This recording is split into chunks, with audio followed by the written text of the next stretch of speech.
مساكم الله بالخير. إذا احتجت سيارة في دبي مشوار بسيط تخلصه وترجع، عليك بتطبيق يودرايف.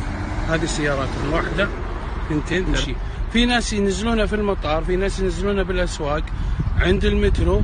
إيجارها رخيص، سهولة في الإيجار واستخدامها من خلال التطبيق، وفتح السيارة برضو من خلال التطبيق.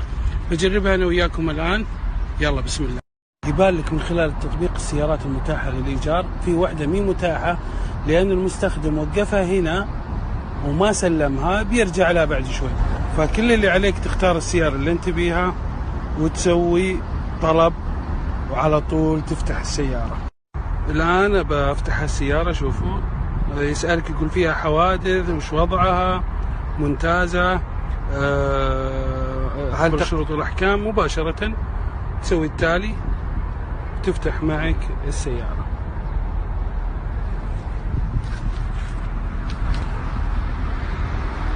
في درج السيارة المفتاح تدخل الرقم السري، وبناء عليه راح يفك المفتاح وتقدر تشغل السيارة وتمشي.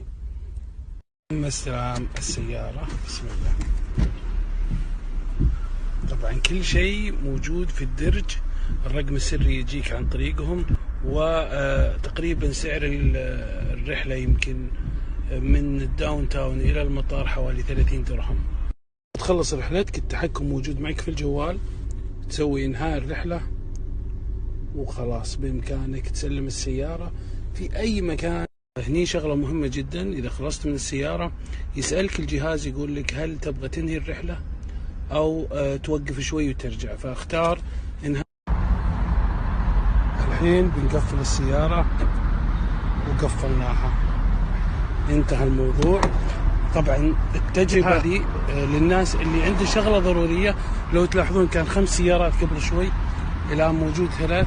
عندك شغلة ضرورية، حاجة مستعجلة بتخلصها ترجع، بتروح للمطار، بتطلع مول، أي شيء بسيط أو شيء يعني طارئ، استخدم يودرايف، جدا مميزين.